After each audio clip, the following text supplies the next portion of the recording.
4வது அதிகாரம் 1 முதல் 7 வசனம்.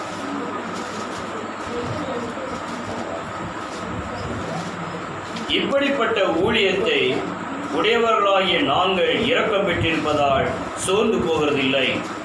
வெட்கமான அந்தரங்க காரியங்களை நாங்கள் வெறுத்து தந்திரமாய் நடவாமலும் தேவ வசனத்தை புரட்டாமலும் சத்தியத்தை வெளிப்படுத்துகிறதினாலே தேவனுக்கு முன்பாக எல்லா மனுஷருடைய மனச்சாட்சிக்கும் எங்களை உத்தமர் என்று விளங்க பண்ணுகிறோம். எங்கள் சுவிசேஷம் மறைபொருளாயிருந்தால் கெட்டுப்போகிறவர்களுக்கோ அது மறைபொருளாயிருக்கும். தேவனுடைய சாயலாயிருக்கிற கிறிஸ்துவின் மகிமையான சுவிசேஷத்தின் ஒளி அவிசுவாசிகளாகிய அவர்களுக்கு பிரகாசமாய் இராதபடிக்கு இப்பிரபஞ்சத்தின் தேவனானவன் அவருடைய மனதை குருடாக்கினான். நாங்கள் எங்களையே பிரசங்கியாமல் கிறிஸ்து இயேசுவை கர்த்தர் என்றும் எங்களையோ இயேசுவின் நிமித்தம் உங்கள் ஊழியக்காரர் என்றும் பிரசங்கிக்கிறோம். இருளில் இருந்து வெளிச்சத்தை பிரகாசிக்க சொன்ன தேவன் இயேசு கிறிஸ்துவின் முகத்தில் உள்ள தமது மகிமையின் அறிவாகிய ஒளியை தோன்ற பண்ணும் பொருட்டாக எங்கள் இருதயங்களிலே பிரகாசித்தார். இந்த மகத்துவமுள்ள வல்லமை எங்களால் உண்டாயிராமல் தேவனால் உண்டாயிருக்கிறது என்று விளங்கும்படி இந்த பொக்கிஷத்தை மண் பாண்டங்களில் பெற்றிருக்கிறோம்.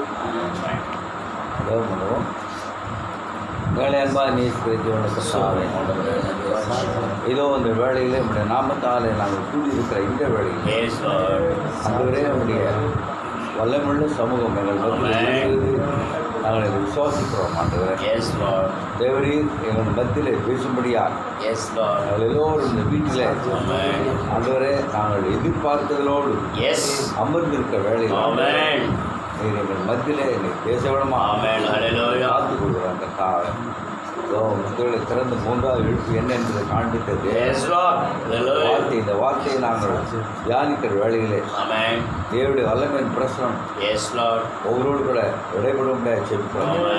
இந்த கொரோனா வீட்டில் ஆண்டவரை எல்லோரும் தேவ சமூகத்தில் காத்திருந்தது தேவனுடைய வார்த்தையை பிரசங்கித்த போது ஆண்டவர் பரிசுத்த ஆவியான எல்லாரும் மேலே இறங்கினது போல ஏதோ இந்த வேளையிலும் பரிசுத்த ஆவியான ஒவ்வொரு மேலே இறங்கும்படியாக ஜெபிக்கிறார். இந்த வார்த்தை மட்டுமே எப்போதுமே ஆண்டவரே நீ மகிமைப்பட்டிருக்க இந்த மகிமைப்படுத்தப்பட்ட வார்த்தை நேரத்தில் தியானிக்கிற வேலையில் நீரே மகிமை எடுத்து ஜெபிக்கிறோம். நேற்று இந்த மாறாந்திருக்கிறவரும் சீக்கிரம் வரப்போகிறோமா கத்தா இயேசு உயிர் தேர்ந்த வளமுட நாமக்கால ஸ்தோத்திரத்தோடு தாழ்நோடு சொல்லுவோம். ஆமாம் சொல்லுங்கள்.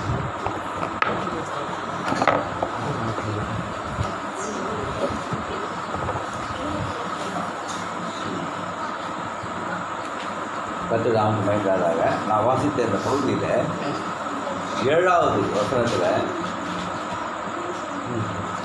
இந்த மகத்துவமுள்ள வல்லமை எங்களால் உண்டாயிராமல் தேவனால் உண்டாயிருக்கிறது என்று விளங்கும்படி இந்த பொக்கிஷத்தை மண் பாண்டங்களில் பெற்றிருக்கிறோம். இது எங்களால் உண்டானதில்லை, இது தேவனால் உண்டாயிருக்கிறது என்று விளங்கும்படி. நாங்கள் இயேசு தான் பிரசங்கிக்கிறோம், வேறு யாரும் எங்களை பிரசங்கிக்கல. ஆக பவுல் சொல்லுகிறாரு இந்த பொக்கிஷத்தை மண் பாண்டங்களிலே பெற்றோம். ஆக பவுல் நீங்க பேசுகிறார் இந்த பொக்கிஷத்தை எங்கள் மண் பாண்டங்களிலே நாங்கள் பெற்றோம். ஒரு தங்கத்தில் இல்லை, வெள்ளியில் இல்லை, இந்த பொக்கிஷம் மண் பாண்டங்கள். சார் பார்க்க ட்ரை பண்ணுறேன். இந்த மகத்துவமுள்ள வல்லமை தேவனுடைய மகத்துவமுள்ள வல்லமை. ஆக இந்த மகத்துவமுள்ள வல்லமை பவுல் காண்பிக்கிறாரு. இந்த மகத்துவமுள்ள வல்லமை அது எங்கள் மண்பாண்டங்கள் இருக்கு. வெளியே வேற எதுவும் இல்லை. அதனால் தேவனுடைய மகத்துவமுள்ள வல்லமை அதுதான் ஒரு பெரிய செய்தி. இது அதனால் முடிஞ்ச வரல கொஞ்சம் சுருக்கமாக பேச இருக்கிறேன். ஏன்னா தேவன் வேதத்தில் முழுவதுமான மகத்துவமுள்ள வல்லமை பார்க்கலாம். தேவனுடைய மகத்துவமுள்ள வல்லமையை வேதம் அதிகாரம் முழுதும் பார்க்கலாம். Yes, sir. அல்லேலூயா. அதெல்லாம் விளக்க நேரம் இல்லை. ஆனால் தேவன் வானங்களையும் பூமியும் சிருஷ்டித்த தேவன், சர்வ சிருஷ்டிகராகிய தேவன், அவரால் முடியாத காரியம் ஒன்றும் இல்லை. அல்லேலூயா. தேவனால் கூடாத காரியம் ஒன்றுமே. அல்லேலூயா. ஏனென்றால் அவர் மகத்துவமான தேவன், அவர் வல்லமுள்ள தேவன், அவர் சேனல் தேவனாய் கர்த்தர். அது மட்டும் இல்லை, அவர் ஆலோசனை ஆச்சரியமானவர், மகத்துவமான தேவன். அல்லேலூயா. அவர் சர்வ வல்லமுள்ள தேவன், சர்வ வியாபியாகி தேவன், சகலத்தை அறிந்த தேவன், இருக்கிறாவி இருக்கிறது. இந்த மகத்துவம் உள்ள வல்லமை. அல்லேலூயா. இந்த சர்வ வல்லமுள்ள தேவன் அவருடைய மகத்துவம் நல்ல வணிக. அவன் சொல்றாரு, அவருடைய அன்பை, தன்னுடைய அன்பை ஆயிரக்கணக்கான ஜனங்களுக்கு அவர் காண்பி, எல்லா ஜனங்களுக்கும் தன்னுடைய அன்பை காண்பிக்கிறார். அல்லேலூயா. அவருடைய கண் எல்லாத்தையும் நோக்கி பார்த்துருக்கு. அவர் கொஞ்சம் வயசாக இருந்தால் கண்ணு டிமாகி போச்சு. ஆனால் அவர் கண்ணு இன்னும் டிமாக மங்கள் ஆகாது. அல்லேலூயா. அவர் சர்வத்தை காண்கிறதே சொல்றாரு, his eyes are open upon all the way of the sons of men. எல்லாம் கர்த்தருடைய கண்கள் எப்படி நல்லோரையும் தீயோரையும் பார்த்துட்டே இருக்கு சொல்றாரு. வாட் கிரேட் ஐ, என்ன மகத்தான கண்ணு. எல்லாம் உலகத்தையே பார்த்துட்டு எல்லாத்தையும் பார்த்துது. அது நம்மளால அது கற்பனை செய்து கூட பார்க்க முடியும். இந்த அறிவியல் கட்டாத உயிரை தாவீது சொல்றாரு, இந்த அறிவியல் கட்டாத உயிரை கொஞ்சம் கற்பனை செய்து பார்த்தா கூட. நான் எப்பவும் யோசிப்பேன், எப்படி ஏதாவது ஒரு போகும்போது ஒரு ஒரு ஒரு மிருகம் போகுது வச்சுக்க, தேவனுக்கு அது மேலே இருக்க முடியெல்லாம் எத்தனைன்னு தெரியும். அவ்வளோ வளமுள்ள தேவன், எல்லாம் தெரியும் அவருக்கு. அல்லேலூயா. ஆகவே அவருடைய சுபாவம் என்னவென்றால், அது அவர் வார்த்தை தான் அவருடைய சுபாவம். அந்த வார்த்தை மாறாது. அவர் எப்பொழுதுமே நம்மளோட வார்த்தையை நிரூபித்து காண்பிக்கிற தேவன். அது ஒருபோதும் தோல்வி அடையாது. மனுஷன் தோல்வி அடைவான். சொல்லாரு, என்னோட வார்த்தை தோல்வி ஆகிடும், ஆனால் அவருடைய வார்த்தை தோல்வி அடையும். தேவனுக்கு தீ சொல்லாரு, பொய் சொல்ல தெரியாது, தோல்வின்னு தெரியாது. அல்லேலூயா. ஆக பார்க்குறோம், அவர் தோல்வி அடைய மாட்டார். சீக்கிரமாக முடிக்கிறேன். தேவன் தம்முடைய வாக்குத்தத்தத்தை காத்துக்கொள்கிற தேவன், தம்முடைய மகத்துவம் உள்ள வல்லமையை வெளிப்படுத்தி காண்பிக்கிற தேவன். அந்த வார்த்தையை விசுவாசிக்கும் பொழுது போல் காண்கிறார்ல, இந்த மகத்துவம் உள்ள வல்லமை எங்களால் உண்டானதல்ல. அப்போ இந்த மகத்துவம் உள்ள வல்லமை தேவன் ஒரு சூழ்நிலையை உருவாக்கி அவர் எல்லாம் ப்ரோக்ராம் பண்ணி வச்சிடறார். இந்த நேரத்தில் இப்படி நடக்குமென்னு அவருக்கு தெரியும். அதுலையா இப்போ அவருக்குள்ளே இருக்கிற அந்த அந்த அந்த தன்மைகளை அவர் வெளிப்படுத்தணும். இப்போ ஆதாம் ஏதேன் தோட்டத்தை உலாவிற போது அவர் தன்மை வெளிப்படுத்த முடியல. ஏன்? ஆதாம் பரிபூர்ணமாக இருந்தாங்க. ஆதாம் வியாதி இல்லை, எந்த டவுட்டே இல்லை, எந்த வேதனை இல்லை, எதுவுமே இல்லை. ஆக தேவன் தம்முடைய தன்மையை வெளிப்படுத்த முடியல. ஆனால் அதற்காக அவர் உபசிருஷ்டியை எடுத்து அவனிடத்திலே எடுத்து அதன் பிறகு தம்முடைய தன்மையை வெளிப்படுத்தி காண்பிக்கிறார். ஆக தேவன் ஒரு சூழ்நிலையை உருவாக்குகிறார். உருவாக்கி தேவன் இயேசு மூலமாக அது வெளிப்படுத்தி காண்பிக்கிறார். இயேசு யாரு? தேவன் மாம்சத்தில் வெளிப்பட்ட தேவன். அல்லேலூயா. இப்போ ஒரு சூழ்நிலை, இப்போ வேதத்தில் பார்க்கிறோம், அந்த பாவியான ஸ்திரியை அவர்கிட்ட கொண்டு வராங்க. இப்போ அவர்கிட்ட மன்னிக்கும் தன்மை இருக்கு, எப்படி வெளிப்படுத்தி காண்பிப்பாரு? ஆகவே ஒரு சூழ்நிலை உருவாக்கி ஸ்திரீ பாவத்தில் விழ வேண்டும். அப்போது தேவன் இயேசுக்குள்ளே இருந்து அந்த மன்னிப்பை வெளிப்படுத்தி காண்பிப்பார். குருடான பர்த்திமை இயேசுவே தாவீது குமாரனே எனக்கு இறங்கும். அந்த இறங்கும் சுபாவத்தை, இரக்கமுள்ள சுபாவத்தை ஒரு குருடனா பிறகு வச்சு அவனை தேவனை நோக்கி கூப்பிட அந்த இரக்கத்தை நம்ம வெளிப்படுத்தி காண்பிப்பார். அதே போல நம்முடைய ஜீவத்தில் ஒரு சூழ்நிலை தேவன் நம்மளை திரும்பி பார்த்தீங்கன்னா ஒரு சூழ்நிலை உருவாக்கியிருப்பார். எப்படி அவர் தான் வர வேண்டும். தேவன் என்ன செய்கிறார்? தம்முடைய தன்மைகளை வெளிப்படுத்தி காண்பிக்கிறார். யார் மூலமா? இயேசுவின் மூலமா. அப்ப பவுல் காண்பிக்கிறார் இந்த மகத்துவம் உள்ள வல்லமை. தேவனே ஒரு சூழ்நிலை உருவாகி உங்கள் ஜீவத்தில் பின்னாடி திரும்பி பார்த்தா அது தெரியும். எப்படி தேவனோட கொண்டு வந்தார், இல்லை என்ன சூழ்நிலை இருந்த, நான் இந்த சூழ்நிலை இருந்த, தேவனே அதை உருவாக்கி அனாதி தீர்மானத்தின்படியே அல்லேலூயா பேரெல்லாம் உலகத்தில் அடிக்கப்பட்ட ஆட்டுடைய ஜீவபத்தில் அவர் ரத்தில் எழுதிட்டாரு. நித்திய ஜீவன் அங்கே கொடுத்துட்டாரு. அதை பார்த்து அந்த முதலாமத்தில் பார்த்து படிக்க வேண்டாம். நித்திய ஜீவன் நமக்குள்ள ஏற்கனவே இருக்குது, இப்போ வெளிப்பட்டு இருக்குது. அப்போ தேவன் ஏற்கனவே எல்லாம் செய்து முடித்துட்டாரு. இப்போ நாம் இந்த பூமியில வரும்போது சூழ்நிலை உருவாக்கி அவரிடத்துல வரும்படியா. அப்போ தேவனுடைய மகத்துவம் உள்ள வல்லமையை தேவன் வெளிப்படுத்தி காண்பிக்கிறான். இப்போ பவுல் காண்பிக்கிறது எங்களால் உண்டானதில்லை. இப்போ ரட்சிப்பு நாம் பெற்றுள்ள ரட்சிப்பு நம்மால் உண்டானதில்லை, சுகம் நம்மால் உண்டானதில்லை. தேவனுடைய வல்லமையோட முக்கியத்துவம். அப்போ ஒருவன் இயேசு கிறிஸ்து யார் என்று அடையாளம் கண்டுகொள்வானா, என் பிதா யாருன்னு தெரியும்.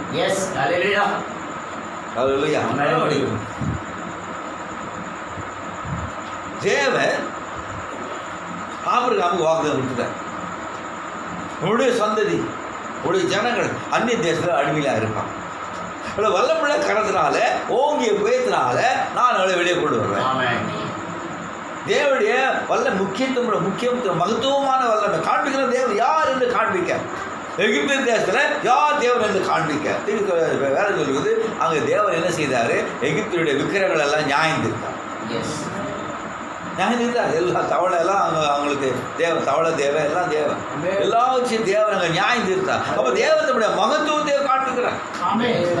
மகத்துவத்தின் வல்லமையை தேவன் ஆபிரகாமுக்கு வாக்குத்தத்தம் கொடுத்துட்டார். அது எப்படி நிரூபித்து காண்பிக்கிறாருங்க.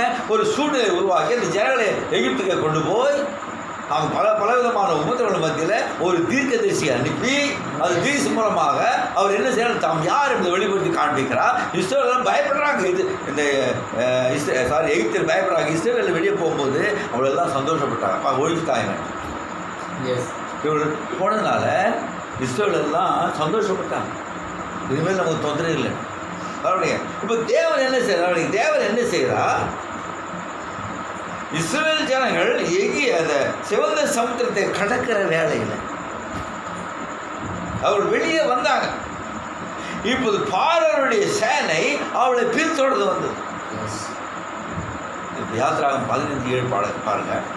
யாத்திராகம் 15:7.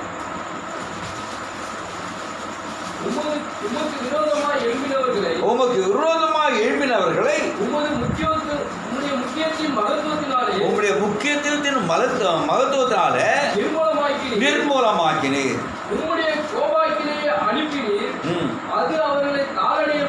போதும். இப்போ பவுல் காண்பிக்கிறா நம்முடைய மகத்துவத்தின் முக்கியம். அப்படிதான் தமிழ் மகத்துவத்தின் வல்லமை. ஆங்கிலம் பார்த்தா எக்ஸலன்சி ஆஃப் த கிரேட். இப்போ இந்த எகிப்தியர்கள் பின்தொடர்ந்து வந்த போது தேவன் என்ன செய்கிறார், தம்முடைய மகத்துவத்தின் வல்லமையை எக்ஸலன்சி ஆஃப் திஸ் பவர். ஒரு சூழ்நிலை உருவாக்கிட்டார் தேவன். அவர் யார் என்று காண்பிக்கணும். அவருக்கு முன்பாக யாரும் எழும்பக்கூடாது. அல்லேலூயா. இவர்கள் விரோதமாக எழும்பின போது தேவன் தம்முடைய வல்லமையின் முக்கியத்துவத்தின் வல்லமையை காண்பிக்கிறது. ஆங்கிலத்தில் படித்து பார்த்தீங்களா, இந்த greatness of the excellence Paul காண்பிக்கிற அதே வார்த்தை இங்கே யாத்திராகத்தில் மோசே எழுதுகிறாரு. அவருடைய மகத்துவத்தின் வல்லமை, முக்கியத்துவத்தின் வல்லமை சொல்றாரு. அவர்களை கவிழ்த்து போட்டார். ஏனென்றால் அவருக்கு விரோதமாக யாரும் எழும்பக்கூடாது. எழும்பும் போது சொல்றாரு, பாருங்க, அவரால் சிருஷ்டிக்கப்பட்டவர்களே அவருக்கு விரோதமாக எழுப்பினார். எல்லாம் அவர் சிருஷ்டித்தார். அவர் எழுப்பின போது அல்லையா யாரும் அவருக்கு எதிராக எழும்ப உரிமையே கிடையாது. சர்வவல்லமையுள்ள தேவனுக்கு முன்பாக எதிர்த்து நிற்க யாரும் கூடாது. அப்போ அந்த சிருஷ்டிகள் அவரை எதிர்த்த போது தம்முடைய வல்லமையின் முக்கியத்தை என்ன என்பதை காண்பிக்கிறார். Excellency of is great.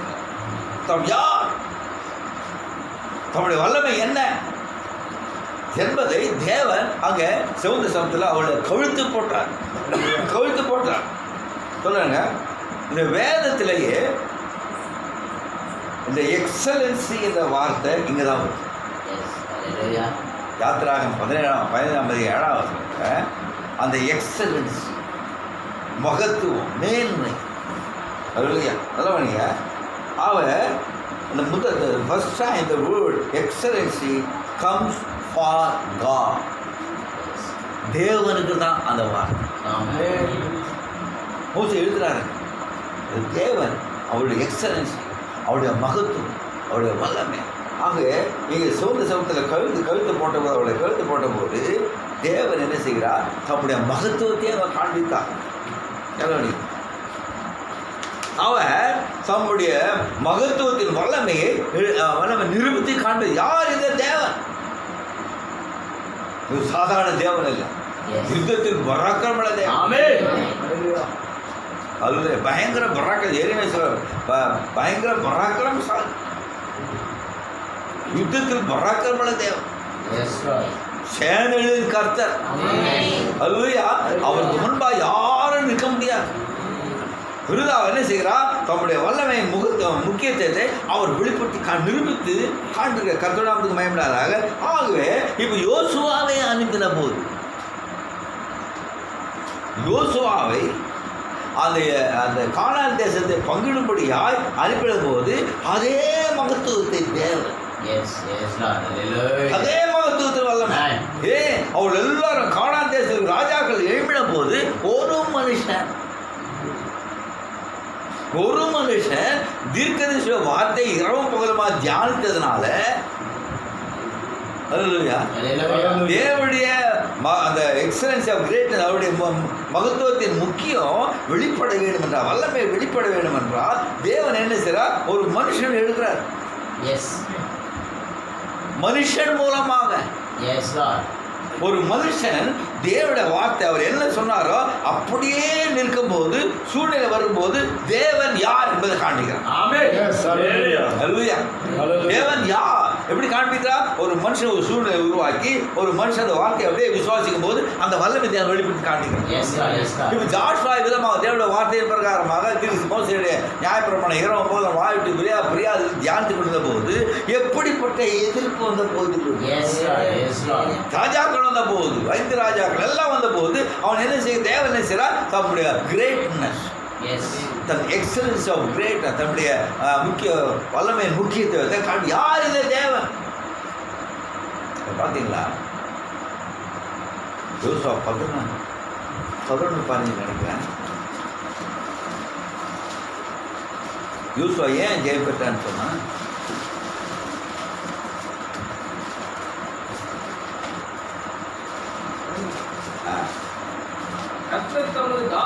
Correct. 11:15 கர்த்தர் தமது தாசனாகிய மோசேக்கு எப்படி கட்டளையிட்டிருந்தாரோ அப்படியே மோசே யோசுவாவுக்கு கட்டளையிட்டிருந்தார். அப்படியே யோசுவா செய்தார். அவன் கர்த்தர் மோசே கட்டளையிட்டதில் ஒன்றையும் செய்யாமல் விடவில்லை. இல்ல பாருங்க, மோசேக்கு தேவன் என்ன கட்டளையிட்டாரோ நல்லவனிங்க அதை அப்படியே மோசே யோசுவா கட்டளை. இப்போ யோசுவா மோசே என்ன சொன்னானோ அப்படியே செய்ததுனால சொல்றாரு, நான் தேவனுக்கு பெற்றுக்கொண்டதை நான் உங்களுக்கு அப்படியே கொடுத்தேன். அப்போ அந்த வார்த்தை நீங்க அப்படியே செய்யும் போது, நான் அப்படியே செய்யும் போது சூழ்நிலையில தேவனுடைய மகத்துவத்தை வெளிப்பட்டு காட்டுவான். அப்போ ஒருவன் இந்த வார்த்தைக்கு முற்றுமாய் கீழ்ப்படி அவன் நடக்கும்போது சூழ்நிலையை மேற்கொள்ள ஜெயிக்க தேவன் ஒரு மகத்துவத்தை வெளிப்படுத்தி காட்டுவான். மோசே சொன்னா இல்லை, நீங்க சும்மா இருந்தால் போதும், நீங்க யாரும் முறுமுறுக்க வேண்டிய அவசியம் இல்லை, சும்மா இருந்தா போதும். யுத்தம் பண்றவர் அவர். கர்த்தர் ஒழுங்காக யுத்தம் பண்ணுவார். செய்தவன் இல்லையா? அதே தேவன் சூழ்நிலை மத்தியில நான் இந்த வார்த்தைக்காக நிற்கிற வேலையில கர்த்தர் தன்னோட வல்லமை வெளிப்படுத்தி காண்பிப்பான். போல் சொல்றான், இது எங்களால் உண்டானது. அதே வார்த்தை மோசே என்ன எழுதினானோ அதே தான் போல் எழுதுறான். இந்த எக்ஸலன்ஸ் ஆஃப் தி கிரேட்னஸ் நல்ல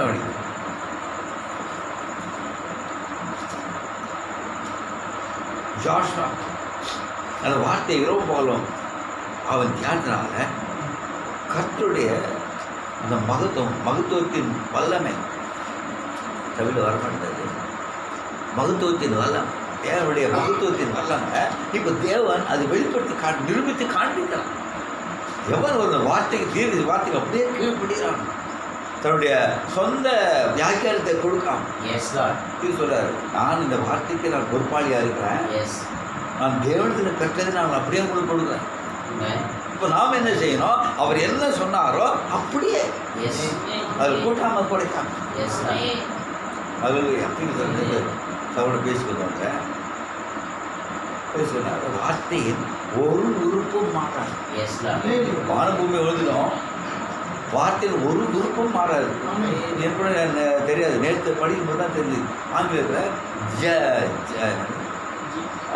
ஜாட்டா டிட்டில்னு ஒரு வார்த்தை. ஜாட்டுனா ஸ்மால் வேர்ட், டிட்டில்னா இந்த மார்க் பங்க்சுவேஷன். இப்போ தீர்ப்பு செய்த பார்க்கும்போது இந்த வேதத்தில் இருக்கிற ஒவ்வொரு பங்க்சுவேஷன், ஒவ்வொரு கமா, ஒரு புல் ஸ்டாப் எல்லாத்தையும் நான் விசுவாசிக்கிறேன். வானமுமே மாறிடும், தேவனுடைய வார்த்தையில் ஒரு புள்ளி கூட மாறாது. வெளிப்படுத்தி காட்டு என்ன வார்த்தையோட மகத்துவம் என்ன இருந்தது, ஒரு கமா, ஒரு புல் ஸ்டாப், ஒரு செமிகோலன், அது கூட மாறாது. அவர்கள் தீர்வு சொல்றார், இந்த அட்டையிலிருந்து இந்த அட்டையை விசுவாசிக்கிறேன், ஏன்னா அது மேல பரிசுத்த வேதாமே அந்த வார்த்தையை அப்படியே விசுவாசிக்கிறேன். அப்ப தேவன் தம்முடைய வல்லமை முக்கியத்துவ வல்லமையை தேவன் நமக்கு வெளிப்படுத்தி யோசுவா அதை அப்படியே செய்தான். அது ஒன்றும் கூட்டவில்லை, குறைக்கவில்லை. அவன் கொடுக்கப்பட்ட பொறுப்பு அவளுக்கு பெரிய பொறுப்பு, சாதாரண பொறுப்பு இல்லை. ஏனென்றால் ஆபிரகாம், ஈசாக்கு, யாக்கோபு தேவன் வாக்குறுதி கொடுக்குறாரு, இந்த தேசத்தில் அவனுக்கு கொடுத்துட்டேன், உன்னுடைய வித்துக்களை கொடுத்துட்டேன்னு சொல்லிட்டான். இப்போ யோசுவா அதில் தவறு செய்து அதில் தோல்வி அடைந்தார்கள். தேவனுடைய வார்த்தை தோல்வி அடைஞ்சிடும். இப்போ தேவனுடைய வார்த்தை தோல்வி அடைய முடியாது. ஆகவே யோசுவா இரவும் பகலும் தியானித்ததுனால தேவன் ஆபிரகாம், ஈசாக்கு, யாக்கோபு என்ன உடன்படிக்கை செய்தாரோ அது அங்கே நிறைவேறும்.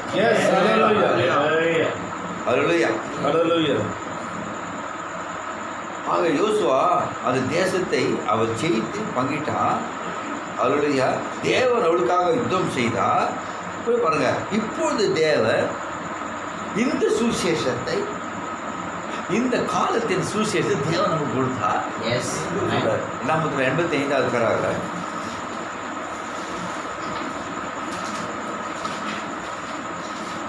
ஒரே சமயத்தில் இரண்டு பெரிய அது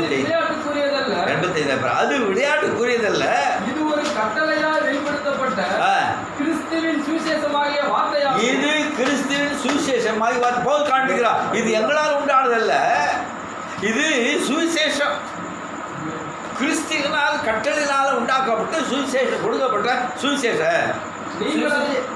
நீங்கள் அதை அர்த்தமற்றவைகள் என்றும் இது நான்சென்ஸ் நினைக்காதீங்க, முட்டாள்தனம் நினைக்காதீங்க, மூடத்தனம் என்று இப்பொழுது சென்று கூறுவீர்களானால் அதை வேற எங்காவது பொருத்திக் கொள்ளுங்க, வேற எங்காவது பிக்ஸ் பண்ணீங்க. அதை ஆனால் இது சம்பவிக்கும் என்றும் அது சரியாக என்னவாக இருக்கும் என்றும் வார்த்தையில் வாக்களிக்கப்பட்டுள்ளது என்பதை ஞாபகம் கொண்டு, இது வார்த்தையில் வாக்களிக்கப்பட்டுள்ள சுவிசேஷம், அது இங்கே உள்ளது, அது இங்கே இந்த சுவிசேஷம் உள்ளது. அல்லேலூயா. இப்போ நம்ம இந்த எக்ஸலன்ஸ் என்ற வார்த்தை, அதற்கு ஈப்ரு பதம் என்னவென்றால் கான்ற வார்த்தை. அதுக்கு என்ன அர்த்தம் என்றால், எக்ஸலன்ஸ் என்ற வார்த்தைக்கு அர்த்தம் என்னவென்றால் to be exalted in triumph, வெற்றியில் உயர்த்தப்படும். எக்ஸால்டட். இப்போ தேவன் சோத சமுத்திரத்தில் எதிரியை கவிழ்த்து போட்ட போது வெற்றியில உயர்த்தப்பட்டார். எகிப்துல அவர் அற்புத அடையாளங்களை செய்த போது வெற்றியில உயர்த்தப்பட்டார். அதுக்கு முன்னால தேவன் யாரும் அப்படிதான் இருந்தாங்க. ஆனால் பூமியில நான் தான் தேவன் என்று எல்லாரும் அறிந்து கொள்ள முடியும். நான் தான் தேவன் என்று இன்னைக்கு பேசுறோம் இல்லையா? இன்னைக்கு அதை பேசுறோம்.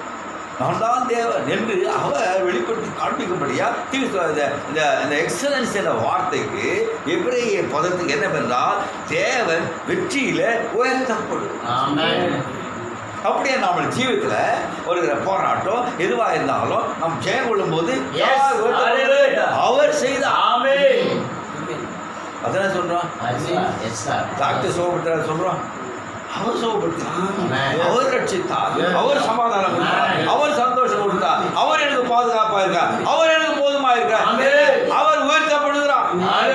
இந்த வல்லமை பவுல் சொல்கிறார், இது எங்களால் உண்டானது இல்லை. இந்த முக்கியத்துவத்தின் வல்லமை எங்களால் உண்டானது இல்லை, நாங்க இல்லை, அவர். அப்போ அந்த வார்த்தை எக்ஸல்ஸ், இந்த வார்த்தைக்கு எப்படி பார்த்தீங்கன்னா to be exalted in triumph. ஜீவத்தில் என்ன போராட்டம் வந்தாலும் அதே வார்த்தை விசுவாசத்தை ஜெயம் எடுக்கும் போது யார் உயர்த்தப்படல? நீ உயர்த்தப்படல, நான் உயர்த்தப்படல, தேவன் அவர் உயர்த்தப்படுகிறார்.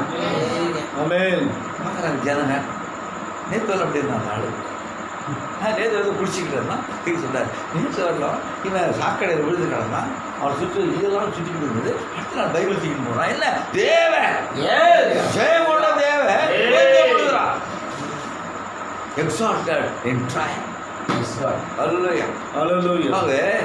யோசுவா தேவனுடைய வார்த்தைக்கு கீழ்ப்படிந்து, கட்டளைக்கு கீழ்ப்படிந்து, தேவனுடைய தாசனாகிய மோசே நியாயப்பிரமாணத்தை இரவும் பகலுமாக தியானித்த போது யார் உயர்த்தப்பட்டது? யோசுவா சொல்ல, நான் தான். அவர் தான்.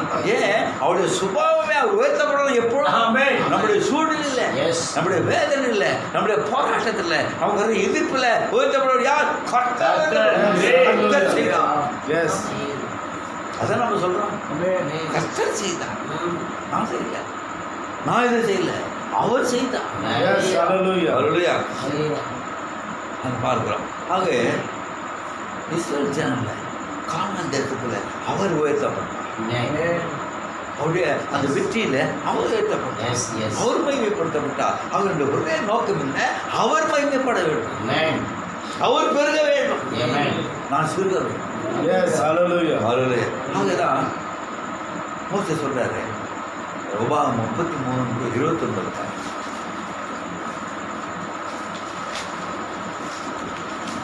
அவர்கள் ஞானமடைந்து இல்ல, இஸ்ரவேலே நீ பாக்கியவான், தேவன் அவளை பாக்கியவான், இயேசுவே நீ பாக்கியவான், கர்த்தரால் ரட்சிக்கப்பட்ட ஜனமே, கர்த்தரால் ரட்சிக்கப்பட்ட ஜனமே, உனக்கு ஒப்பானவன் யார்? யார்? இங்க காண்பிக்க, உனக்கு ஒப்பானவன் யார்? உனக்கு சகாயம் செய்ய கேடகமும், உனக்கு மகிமை பொருந்திய பட்டயமும் அவரே. அவர்தான், எல்லாம் அவர்தான். அதவனியா உன்னை ரட்சித்தவர் அவர்தான், உன்னை மீட்டவர் அவர்தான், உனக்கு சகாயம் செய்ய கேடகமும் மைய பொருந்திய பட்டயமும் அவர்தான். ஆகவே நீ பாக்கியம். இஸ்ரவேலே, எவனா ரட்சிக்கப்பட்டானே நீ பாக்கியமா. ஏன்? அவர் தான் எல்லாம் செய்திருக்கார், அவர் தான் உன்னை தூக்கி எடுத்தார். சாக்கடையில் பாவ சாக்கடையிலிருந்து, அக்கிரமத்திலிருந்து, எல்லாவற்றிலிருந்தும் தூக்கி எடுத்தவர் அவர் தான். யாரும் செய்ய முடியாது, அவரே செய்து அவரே உயர்த்தப்படுகிறார். அப்படிங்கிறது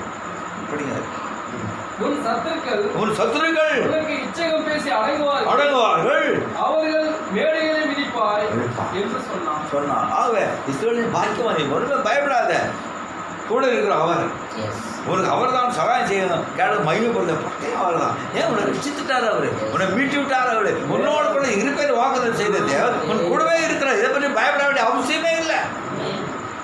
ஹல்லேலூயா, ஹல்லேலூயா. சொல்றாரு, God is my banner. அவரே யெகோவா நிசி, ஜெயம் கொடுக்கிற தேவன், ஜெயம் கொடுக்கிற தேவன் அவர். ஹல்லேலூயா, ஹல்லேலூயா. அவர் இஸ்ரவேலுக்கு எக்ஸலன்ட் தேசத்தை கொடுத்தார். இந்த எக்ஸலன்ட் காட் எக்ஸலன்ட் தேசத்தை கொடுத்தான். இவன் போய் ஒன்றும் செய்யல, கட்டளை அது மழையை குடிக்கிற தேசம், தண்ணீர் குடிக்கிற தேசம், பாலும் தேன் ஓடுகிற தேசம், எக்ஸலண்ட். இந்த எக்ஸலண்ட் காட் எக்ஸலண்ட் கொடுக்குறார். யார் கீழ்ப்படுகிறார்? அவருக்கு வாக்குதத்தம் செய்திருக்கிறார். ஹல்லேலூயா, ஹல்லேலூயா. ஆகவே 68:30 சங்கீதம் 68:34.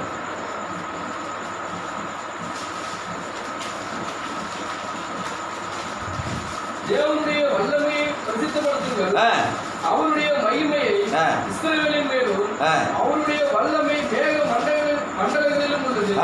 ஆகவே அவருடைய வல்லமை இஸ்ரவேலின் மேல் எக்ஸலன்சி, அவருடைய வல்லமை இஸ்ரவேல் மேல். அவளை குறித்து பயப்படும் பயம்.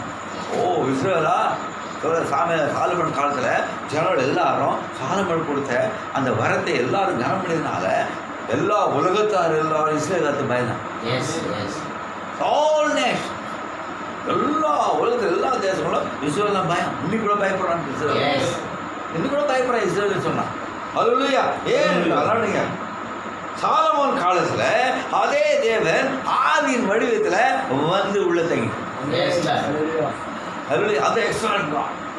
அது எகிப்தில் வல்லமை செய்த தேவன், எகிப்தில் பராக்கிரமம் செய்த தேவன், சிவந்த ரெண்டாக பிளந்த தேவன், கானான் தேசத்தில் அவர் யுத்தத்தை நடத்தின தேவன். இப்போ என்ன செய்தார்? சாலமோன் மண்டபம் கட்டின போது சாலமோன் ஆலயத்தை அது தேவன். அந்த அக்னி சமம் மேக சமம் ஆகிய தேவன் உள்ள வந்துட்டாரு. ஏன் தேவன் எடிமையில பேர் 88வது பேராக பார்க்கலாம். எருசலேம் தேவாலயத்தை பிரதிஷ்டை செய்த சமயம் சாலமோன் ஜெபம் பண்ணி முடிக்கும் போது பரிசுத்த ஆவியானவர் மேக ஸ்தம்பத்தின் உருவிலும் அக்னி ஸ்தம்பத்தின் உருவிலும் முன்வாசல் வழியாய் பிரவேசித்து கேருபீன்களின் மேலேறி பரிசுத்த ஸ்தலத்தில் இளைப்பாறினது போன்று இரட்டிப்பான ஆவியால் நாங்கள் பிரசங்கிக்கும் இந்த ஸ்தலத்தையும் வல்லமையுள்ளதால் நிரப்ப வேண்டுமாய் கேட்டுக்கொள்கிறோம். அந்த பழைய எகிப்தில் சிவந்த சமுத்திரத்தில் எல்லா இடத்துலையும் நம்முடைய வல்லமையின் மகத்துவத்தை வெளிப்படுத்தி காண்பதே தேவை. இப்போது ஆலயத்தில் வந்து அங்கே இப்போ அவர் எக்ஸலன்ஸ் எங்கே இருக்கு? யார் யார் இந்த ஆலயத்தை நோக்கி ஜெபிக்கிறானோ அங்கே போகுது. அல்லேலூயா.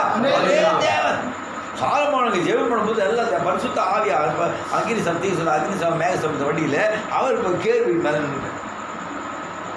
அல்லேலூயா. அல்லேலூயா. அதே தேவன், அதே தேவன் பரிசுத்த ஆவியின் வடிவில் இருந்த தேவன் முத்திரைகள் திறக்கும் போது 5ஆம் முத்திரை பயணத்தை பாருங்க. அதே தேவன் யெகோவா.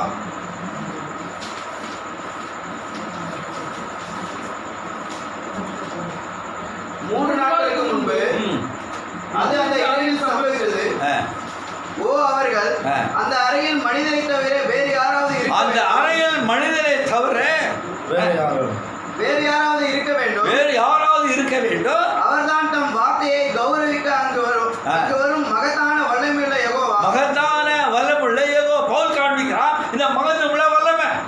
இப்போ முத்திரைகளை திறக்கும் போது அதே தேவன் சிவந்த சமுத்திரங்களாக பிறந்த தேவன், எகிப்து பலத்த காரியங்களை செய்த தேவன், கானான் தேசத்தை பங்கிட்டு கொடுக்கும்படியா அது யுத்தங்களை நடத்தின தேவன், பழைய ஏற்பாட்டில் விசுவாசிகள் எல்லாம் நின்ற போது அந்த மகத்துவத்தை காண்பித்த தேவன், முத்திரைகளை திறக்கும் போது அதே தேவன். அந்த அறையில அவர் பிரசனம். இப்ப கவனிங்க, அந்த வார்த்தைக்கு கனம் கொடுத்த மனுஷன் 11 படிங்க. அந்த பையனின் பெற்றோர் என்னிடம் வந்து அவனை கூடாரத்தில் கொண்டு வரலாமா என்று கேட்டார்கள். அவன் அங்கு கொண்டு வரப்பட்ட போது அவன் சுகமடைந்து விட்டதாக பரிசுத்த ஆவியானவர் அறிவித்தார். அதாங்க பரிசுத்த ஆவியானவர் சாலமோன் ஆலயத்தில் இறங்கினாரு. அதே பரிசுத்தாவே இப்போ காலின்ஸ் அவர் என்ன செய்ய, அவருடைய அந்த பிராட் டேபிள் அவர் வந்து டீக்கராக இருந்தார். அவன் பையன் மிக்கி காலின்ஸ், அவன் வந்து இறுதிய ரொமாட்டிக் ஃபீவர் இருந்தான். அது வந்துடும்போது டாக்டர் அசை கொடுக்கூடாதுன்னு சொல்லிட்டாங்க, தண்ணி கூட குடிக்கூடாது சொன்னாங்க, எழுத்துக்கூடாது சொல்லிட்டாங்க, ஸ்டாவில் தான் தண்ணி குடிக்க சொல்லிட்டாங்க. ஆனால் அவர்கள் தீர்த்து வந்த போது யார் சொன்னார்? பரிசுத்தார் சொல்லிட்டார். அவன் சுகமடைஞ்சிட்டான். கவனி ஆகவே பரிசுத்த ஆவியானவர் கூறியதை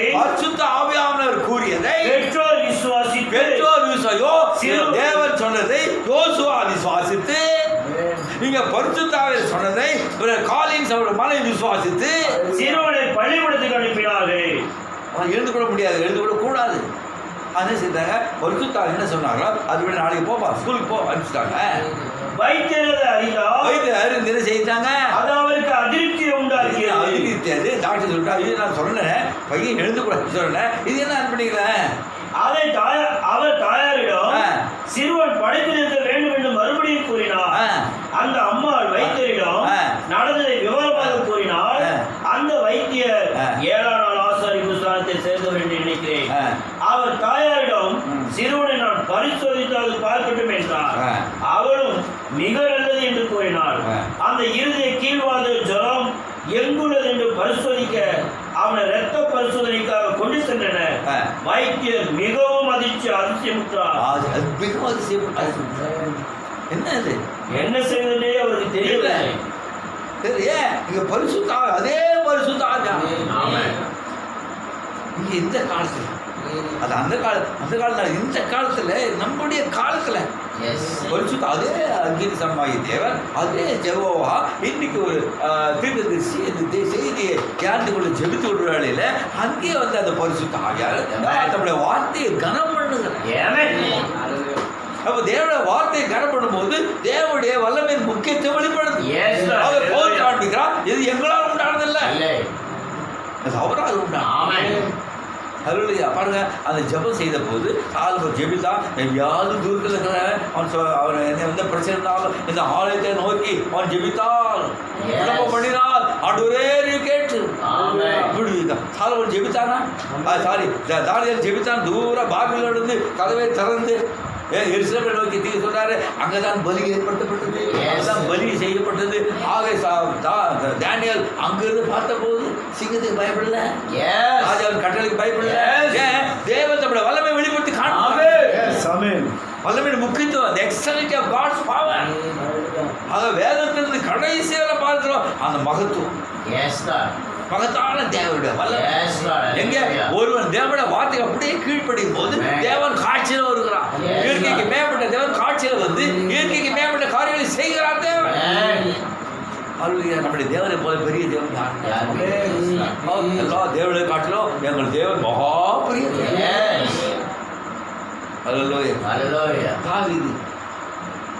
கோலியாத்தை எதிர்த்த போது ஜெயம் கொண்டு போது யார் கைவப்படுது?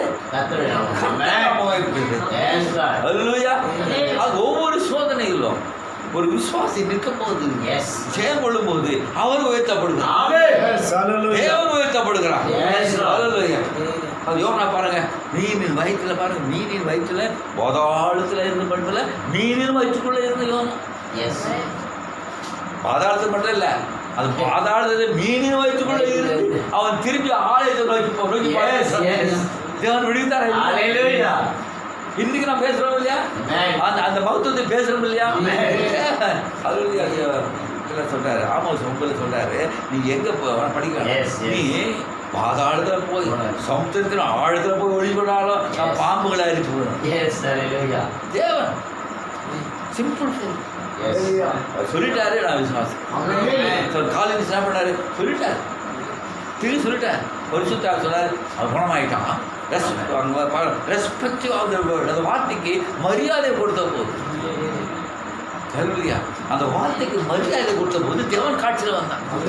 மகத்துவம் மேம்படுத்த காண்பித்தார். அதுல கத்திர மேம்பாரு அது இஸ்ரவேல் ஜனங்க என்ன பண்ணிட்டாங்க, அந்த மகத்துவமுள்ள தேவனுடைய வல்லமை மறந்துட்டாங்க. அதுலையா போய் விக்கிரனை போயிட்டான், விக்கிரத்தை வளரணும். ஆனால் தேவனை மறுதளித்து ஏன் தன் பிள்ளைகளுக்கு தேவனுடைய வல்லமை அவளுக்கு சொல்ல தவிட்டான். பிதாக்கள் பிள்ளைகளுக்கு சொன்ன போசே, பிதாக்கள் ஆபிரகாம் சொன்னார்ல, இவர் தன் பிள்ளைகளுக்கும் எல்லாவற்றையும் சொல்லுவான், எனக்கு தெரியும். அது ஒரு பெற்றோர் என்ன பண்ணணும், பிள்ளைகளுக்கு தேவனுடைய வார்த்தையை சொல்லணும், அதுக்கு கற்றுக் கொடுக்கணும். அதில் அப்போ தான் பிள்ளைகள் தவிர இது மோசமான காலம். சின்ன பிள்ளைங்க கூட எல்லாம் மொபைல் எடுக்கிறது, விளையாடுறதுக்கு மொபைலில் பயங்கரமான காரியம் வருது. எல்லாம் வாட்ஸ்அப் பைபிள் இல்லை. அதே என்ன பண்ணுறாங்க, காலில் எழுந்து வாட்ஸ்அப் தான் பண்ணுறாங்க. இந்த பைபிளை பார்க்கறதுக்கு பதில் வாட்ஸ்அப்பாக பார்க்குறாங்க. உண்மையதானே நான் சொல்கிறது. நான் வாட்ஸ்அப்பே பார்க்குறது வந்தெல்லாம் டெலிட் பண்ணி பார்க்குறேன். இங்கே இருக்கு எல்லாம் எல்லாத்தையும் வேதத்தில் வைத்திருக்கிறாங்க. வாட்ஸ்அப் ஒரு பெரிய சோதனை, விசுவாசிக்கு பெரிய சோதனை. வாட்ஸ்அப்ல அவன் இவங்களை போட்டு வந்து இல்லை தலைவணி. ஆனால் இஸ்ரவேலரோ அந்த வார்த்தைக்கு கீழ்ப்படியாம நல்ல கேள்வி. இப்போ குஷ்டரோகம் எதனால் வருது? இது அப்புறம் குஷ்டரோகம் சொல்றாரு,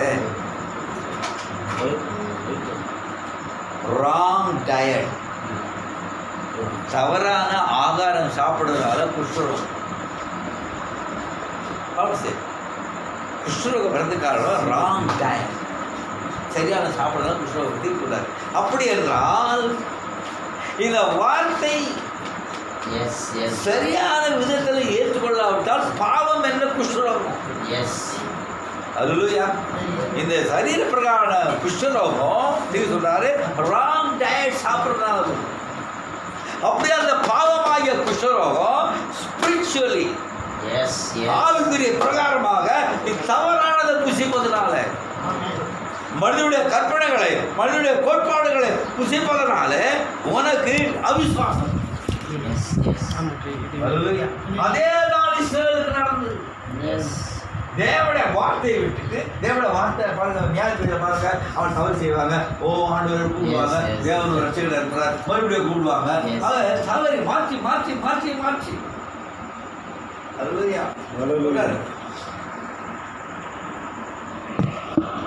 தேவன் அவள் பெரிய பாவத்தை செய்தார்கள், தேவன் விரோதமாக எழுப்பினார்கள், அவள் ஆவிக்குரிய விபச்சாரத்தில் மூழ்கினார்கள். அவளுடைய ஏசபேல் காலத்தில் அதை நல்லா பார்க்கிறோம். இந்த ஆவிக்குரிய விபச்சாரம் வந்ததால தேவன் உயர்த்தப்படவில்லை. தேவன் அந்த யுத்தத்தில் உயர்த்தப்படவில்லையே, தேவனை விட்டுட்டார். நீ வார்த்தை விடுவாயானால் தேவனை விட்டுங்க. அவள் தேவனுடைய தீர்க்கதி சொன்ன வார்த்தையை அவள் விட்டு விட்டதுனால அவள் தேவனை விட்டு விட்டான். அந்த வேதத்தில் ரேகா பேர் ஒன்று இருக்கு. எருமையா 55,000 போய் வீட்டில் படிங்க. ரேகா பேர் ஒரு பொண்ணு இருக்குது. அவனுடைய பிதாவாகிய ஜோனதா அவன் என்ன சொன்னானோ அப்படியே தேவனை உதாரணமாக பேசுவது பாருங்க. யோனதா சொல்ற வார்த்தை கீழ்படுகிறாங்க. ஆனால் நான் என் தீர்க்கதரிசியை நான் காலை மாலை அனுப்பினப்ப எவன் வார்த்தை கீழ்படுகிறான். கத்திரவுக்கு பயப்படாத. ஆக இந்த மகத்தான சர்வரோட தேவன் அந்த முக்கிய வல்லமையின் முக்கியத்துவம் என்ன என்று அவர் உணரவில்லை. தேவனுடைய வல்லமை என்ன என்பதை, முக்கியத்துவம் என்ன என்பதை ஒரு அனுபவிச்சிருப்பானா அந்த வார்த்தை விட்டு எங்குமே போக இதுதான் தீர்ச்சிகள், இதுதான் எனக்கு அரண் என்றோம், இதுதான் எனக்கு பாதுகாப்பு என்றோம், இதுதான் எனக்கு வழிநடத்துகிறது என்றோம், இதுதான் எனக்கு ஜெயம் கொடுக்கிறது என்றும் அங்கேயே நிற்பான். அசையவே மாட்டான். தேவனுடைய வல்லமை வெளிப்பட வேண்டும். ஆக தேவன் மாற்றத்தில் வெளிப்பட்டு பாருங்க. இது யாரும் கண்டுல பிறந்தா உலகத்தில் வந்தா, சொந்தமானதில் வந்தா, சொந்தமான அவளுக்கு தேவன் எளிமையிலே வந்தது ஜனங்களுக்கு. அதாவது அதை ஜீரணிக்க முடியல. தச்சரோட குமார் இல்லவா யோசே யூதா இவெல்லாம் சகோதரன் சகோதரன் இவன் எப்படி தேவன் சொல்றாங்க? இவன் எப்படி தனி தேவன் சொல்றாங்க? இங்கே தான் இவன் பிறந்த இடம் தெரியும், எப்படி பிறந்தான்னு எங்களுக்கு தெரியும். இவன் போய் தேவனோட தேவனுடைய குமாரன் சொல்றாங்க. அவளால் அதை ஜீரணிக்க முடியல.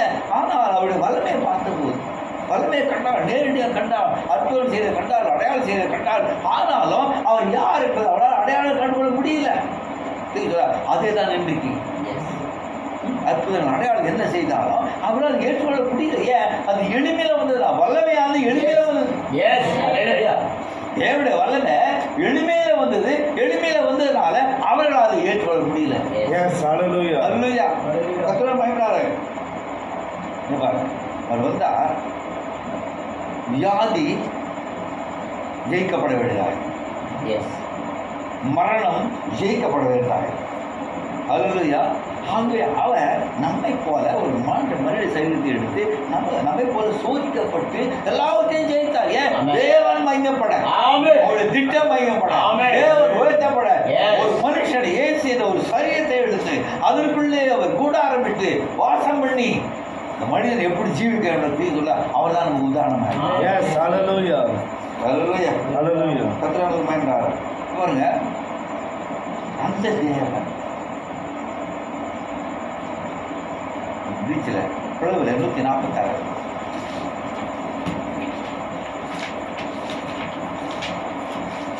சுருள் அங்கே உள்ளது. என்னப்பா படி 146 சுருள் அங்கே உள்ளது. சுருள் அங்கே உள்ளது. அது எங்கே இருந்தது என்று நாம் ஆராய்ந்தோம். அது எங்கே இருந்தது ஆராய்ந்தோம். அறிந்தோம். அது மீட்பு என்பதை நாம் அறிகிறோம். மீட்பு என்பது அது சுருள். சுருள் எது மீட்பு சொல்லுங்க.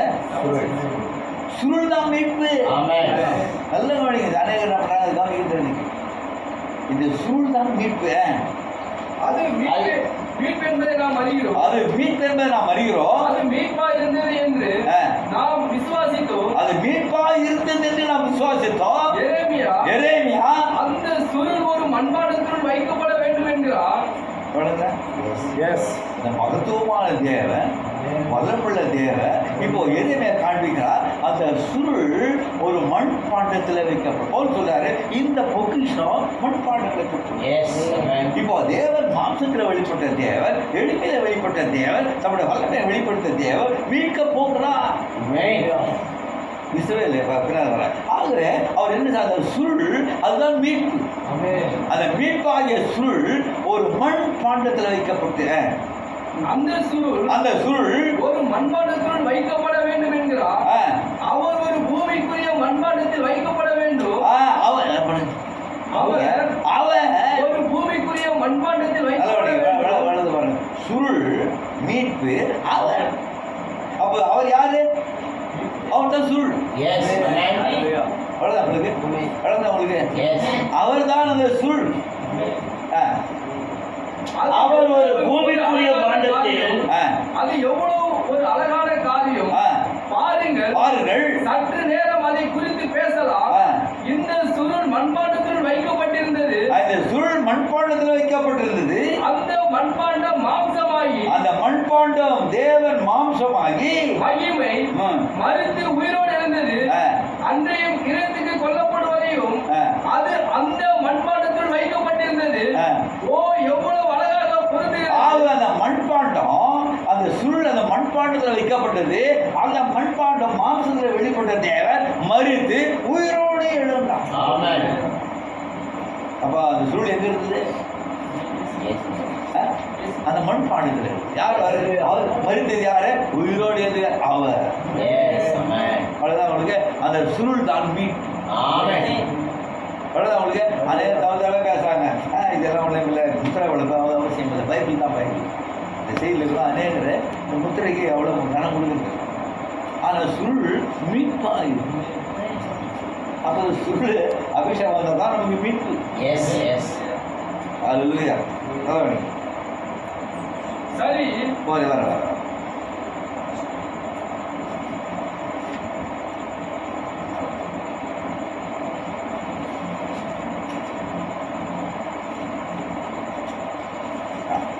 சுருள்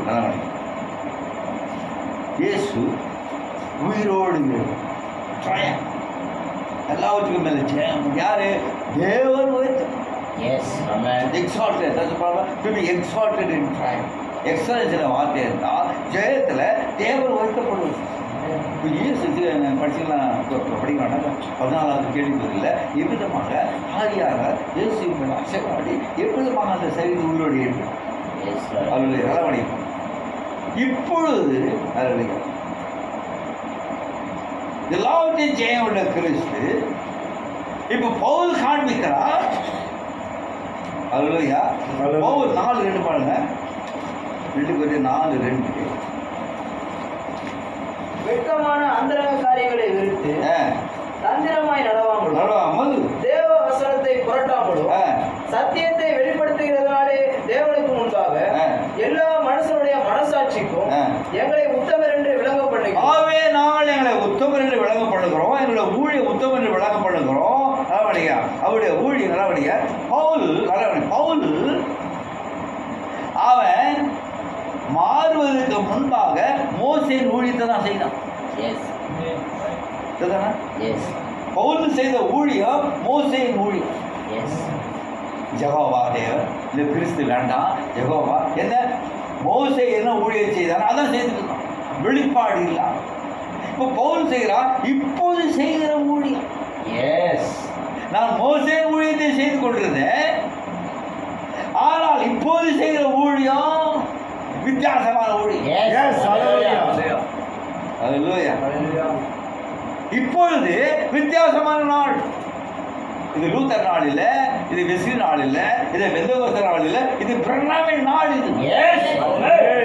இது பிரணாமின் காலம், இது பரிசுத்தாவின் காலம். இது பவுல் முதல்ல மோசேயின் ஊழியத்தை செய்தான், ஒரு கிரியம் இல்லை. ஒரு சிறைச்சாலை அடைத்தான், தேவான் மறிப்பதற்கு அவன் ஒரு காரணமாக இருந்தான். மற்றவர்கள தேவனை தூஷிக்கும்படியாக அவன் பலவந்தப்படுத்தினான், எல்லாரும் கட்டிட்டான், சிறைச்சாலையில் போட்டான். அவன் செய்த ஊழியம் மோசேயின் ஊழியம். ஆனால் அக்கினி ஸ்தம்பம் அவனை சந்தித்தான் மாத்திரம் ஊழியமானது. ஏனென்றால் அந்த காலத்தின் செய்தி, அந்த காலத்தின் செய்தியாளர் அவன்தான் அந்த காலத்துக்கு ஜீவிக்கிற வாக்கியம். அப்படின்னா பவுல் அந்த காலத்தின் செய்திக்கு ஜீவிக்கிற வார்த்தையார். ஆகவே பவுல் எந்தவித வெளிப்பாடும் இன்றி மோசே ஊழியத்தை செய்து கொடுத்த பவுல் அக்கினி ஸ்தம்பம் அவனை சந்தித்த பிறகு, இயேசுவே அவனுக்கு வெளிப்பாட்டை கொடுத்த பிறகு, அப்போ பவுல் சொல்றான், வாழ்ந்து தூங்கினாவது யாராவது என் சுவிசேஷத்தை வேற ஒரு சுவிசேஷம் சொல்லுவானா அவன் சவிக்க மாட்டான். அதுக்கு முன்னே அவன் சொல்ல, மோசே ஊழியத்தை செய்த போது அவன் சொல்லவே இல்லை. ஆனால் இயேசு அவனுக்கு வெளிப்படுத்தல போகுது. அல்லேலூயா, கர்த்தருக்கு மகிமை. ஆகவே இந்த வார்த்தை போட்டாங்க, இந்த வார்த்தை பரிசுத்தமான வார்த்தை. சீக்கிரமான டைம் ஆயிடுச்சு. பரிசுத்தமான வார்த்தை இது எல்லாரும் சாத்தானின் இருளில் இருக்கிற வேலையில் பவுல் என்ன சொல்றார், ஆண்டவர் சாத்தானின் அதிகாரத்தின் வெளியே இருளில் இருக்கிற பாதையை கொடுத்து பவுலுக்கு அந்த ஊழியத்தை கொடுத்த தேவன். அதுலையா தேவோட வார்த்தை தான் அந்த லைட் வெளிச்சம் கலந்து போகிறார். கர்த்தருக்கு அது எல்லாரும் இன்னைக்கு ஆவிக்குரிய விபச்சாரத்திற்கு வேண்டியில்லை. இப்ப எரேமியா அந்த மண்பாட்டத்தில் சுருளை வைத்து 17 சேக்கல் வெள்ளியை கொடுத்து அதை வாங்கினான், எழுதினான், கையெழுத்து போட்டான், அது முத்திரையிட்டான். அதன் பிறகு மண் பாண்டத்தில் வைத்தான். ஏனென்றால் 70 வருஷம் கழித்து இது மீட்கப்பட வேண்டும். இந்த முத்திரைகள் அந்த நிலம் வாங்கப்பட்டு முத்திரைக்கப்பட்டு மண்பாண்டத்தில் வைக்கப்பட்டது. இப்போ 70 வருஷம் கழித்து மறுபடியும் அதை வாங்க முடியும். அதாவது அது மீட்கப்பட முடியும். அப்படி என்றால் அந்த அந்த அந்த பாத்திரத்தில் மண்பாண்டத்தில் வைக்கப்பட்டது டைட்டில் டீட், அந்த நிலத்தினுடைய உரிமை பத்திரம் உள்ளது. அந்த சுருள் தான் உரிமை பத்திரம். அந்த உரிமை பத்திரம் வைத்துதான் எரேமியா அந்த 70 வருஷம் கழித்து அந்த நிலத்தை மீட்க முடியும். யாரும் அதுக்கு போட்டி போட முடியாது. இந்த டைட்டில் டீட் இங்கே இருக்குப்பா, இந்த வீட்டுக்கு ஒரு உரிமை பத்திரம் இருக்கும், ஒரு டைட்டில் டீட். யாரும் வந்து கேட்கக்கூடிய உரிமை பத்திரம் இருக்குது, ஒரு போட்டு போட முடியாது. அதே போல எரேமியா அந்த மண்பாண்டத்தில் அதை வைத்து, ஏன்னா மண்பாண்டத்தில் துருபிடிக்காது, இருமல் வைத்தா எதாவது துருபிடிச்சிடும். அங்க மண்பாண்டத்தில் வைத்தா துருபிடிக்காது தலைவலிங்க. இப்போ நிறைய காலம் போற. இப்போ போல் சொல்ற மறுபடியும் 4 படிங்க. இந்த மகத்துவம் உள்ள வல்லமை எங்களால் உண்டாயிராமல் தேவனால் உண்டாயிருக்கிறது என்று விளங்கும்படி இந்த பொக்கிஷத்தை மண்பாண்டங்களில் பெற்றிருக்கிறோம். இந்த பொக்கிஷத்தை மண்பாண்டத்திலே பெற்றோம், வேற எந்த பாண்டத்தில் கவனிங்க. இதை முடிக்கிற வேலையில இந்த மண்பாண்டத்தில் கவனிங்க. எல்லாரும் தெரியும், பயன் மண்பாடம் செய்ய பார்த்துருக்கீங்களா? பச்சை மண்பாண்டத்தை அவங்க உபயோகப்படுத்தும். சரியா? மண்ணை ஒரு பானையோ அதை செய்து அப்படி அனுப்ப அந்த மண்பாண்டம் சுடப்பட வேண்டும். அந்த மண்பாண்டம் சுடப்பட வேண்டும். ஏனென்றால் இந்த பொக்கிஷம் மண்பாண்டத்தில் வைக்கப்பட வேண்டும் என்றால் 70 வருஷம் அது பத்திரமா இருக்க வேண்டும் என்றால் சுடப்பட்ட மண்பாண்டத்தில் வைக்க முடியும். சுடப்படாத மண்பாண்டத்தை வைத்தால் அது போயிடும், வேஸ்ட் ஆகிடும். அது இல்லையா? இப்போ பவுல் சொல்லுகிறான், உடைக்கப்பட்ட மண்பாண்டத்தை மறுபடியும் மோல்டு பண்ண முடியாது. சாரி, நெருப்பினால் சுடப்பட்ட மண்பாண்டத்தை மறுபடியும் உடைந்து மறுபடியும் உண்டாக்க முடியாது. சரியா? ஆனால் சுடப்படாத மண்பாண்டத்தை உடைத்தாலும் மறுபடியும் உபயோகப்படுத்தும், மறுபடியும் அதை உருவாக்க முடியும். இப்போ பவுல் சொல்லுகிறார், இந்த மண்பாண்டத்தை சொல்றாரு. இப்போ அந்த அந்த மகத்தான பொக்கிஷம் என்னவென்றால் அது பரிசுத்த ஆவி. அந்த பரிசுத்த ஆவியை இந்த மண்பாண்டத்தில் தேவன் வைத்தார். அந்த காலத்தில் செய்தால் பரிசுத்த ஆவி. பவுல் காண்பிக்கிறார், இந்த இந்த இந்த இந்த பொக்கிஷத்தை மண்பாண்டத்தில் பெற்றிருக்கிறோம். ஆனால் அது சுடப்பட்ட மண்பாண்டம், ஆனால் அது உடைக்கப்பட்டது. ஏன் மறுத்து போயிட்டாங்களா? மறிச்சுட்டாங்களா? பவுல் மறிச்சானா? எல்லாம் மறிச்சாங்களா? அது இது கூடாரம் அழிந்து போகும் சொன்னாங்க, கரைந்து போகும் சொன்னாங்க 2:5 ஆகவே அதெல்லாம் உடைக்கப்பட்டது. அப்படி என்றால் பவுல் காண்கிறார், இந்த மண்பாண்டத்தை பொக்கிஷத்தில் வைத்திருக்கோம் என்றால் உடைக்கப்படாத ஒரு மண்பாண்டம் வரணும். அந்த மண்பாண்டம் உடைக்கப்பட்டது. பரிசுத்த ஆவி அவர்கள் ஆவிக்குரிய சரீரத்தை பெற்றுக் கொண்டார்கள். ஆனால் இந்த பொக்கிஷம் மண்பாண்டத்தில் இருக்கிறோம். இந்த அந்த மண்பாண்டம் உடையக்கூடாது. அப்போ தேவன் நினைக்கிறாரு, தம்முடைய திட்டத்தின்படி, தம்முடைய தரிசனத்தின்படி இந்த காலத்துல மண்பாண்டம் இந்த பொக்கிஷத்தை அதுக்குள்ள வைக்கணும். இதை முடிச்சுக்கிறேன். அதுலையா நீங்கள் 2வது புத்தகம் 225 படிச்சிங்களா? கீழே சொல்லாரு, ஆண்டவரே என்னை உடையும் படிப்பானா, அது நோட் பண்ணிங்க. அங்கே ப்ராஃபிட் என்ன சொல்லாரு, என்னை மறுபடியும் உடைத்து மறுபடியும் உருவாக்கும். அதுலையா சொல்றாரு, அந்த மண்பாண்டம் தேவனுடைய தரிசனப்படி வளரவில்லை என்றால் அவன் மறுபடியும் உடைத்து புதிதாகும். அப்படி என்றால் இந்த மகத்தானது பவுல் காண்பித்த அந்த மகத்தானது தேவனுடைய முக்கியத்துவத்தை சொல்றாரு. தேவனுடைய மகத்துவம் எல்லாமே இப்போ போல்க இது எதனால் உண்டானதில்ல, இது தேவனால் உண்டானது விளங்க பண்ணிபிடிக்கு அந்த பொக்கிஷங்களை மண்பாண்டத்தில் வைத்து உடைக்கப்படாத ஒரு மண்பாண்டம். அந்த மண்பாண்டம் உடைஞ்சு போச்சு. அது அங்க இருக்கிற ஆவி வேற ஒரு சைட்ல போயிடுச்சு. ஆனால் அந்த பொக்கிஷம் மண்பாண்டத்தில் இருக்கணும். எங்க ஒரு கூட்டம் வரணும். தேவனுடைய மகத்துவமுள்ள வல்லமை விளங்கணும். அதுலயா கத்திரா மயம்னாக நீங்க பார்க்கிறோம். இப்போ இந்த டைட்டில் டிவி 7 விழிப்பார் எங்க வரணும்? ஒரு மனவாட்டில் அதான் யோவானை பார்த்து இந்த ஸ்க்ரோலை எடுத்து புசி. யோவானே இந்த புத்தகத்தை எடுத்து புசி. ஆகவே அது உள்ள வரணும். நீங்க இதை பிடிச்சல உள்ள வரும்போது ஆதாமுடைய ஆவானம் ஏதேன் தோட்டத்தில் தேவனுடைய சத்தத்தை கேட்டார். அதே போல இன்றைக்கு சாத்தான ஏதேனில் நாம் தேவனுடைய சத்தத்தை கேட்கிறோம். அவர்கள் பாவம் செய்த போது தேவன் ஒரு ஆட்டை அடித்து அவர்களுடைய நிர்வாணத்தை மூடிட்டார். நிர்வாணத்தை மூடி ஏதேன் தோட்டத்திலே வைக்கல. நிர்வாணத்தை மூடி ஒரு ஆட்டை அடித்து நிர்வாணத்தை மூடி வேதத்தை பார்த்தா அவர்களை அவர் ஏதேன் தோட்டத்திலிருந்து துரத்தி விட்டார். ஏதேன் தோட்டத்திலிருந்து அவர் நிர்வாணத்தை மூடிட்டார், ஒரு ஆட்டை அடித்தார், இங்க வேதத்தில் வெளியே போட்டார், துரத்திட்டார். ஆனால் இந்த லவோதிகா சபையின் காலத்தில் கூடாய் போன நிர்வாணமான சபையில தேவனுடைய சத்தம் இன்றைக்கு வந்து அவர் நம்மை வெண்வஸ்திரத்தினாலே மூடி அல்லேலூயா. ஆமென். வார்த்தையினால மூடி நம்மை துரத்தாமல் Yes. Hallelujah. ஆதாமும் ஏவாளையும் தேவனுடைய சமூகத்திலிருந்து துரத்தி விட்டார். Yes.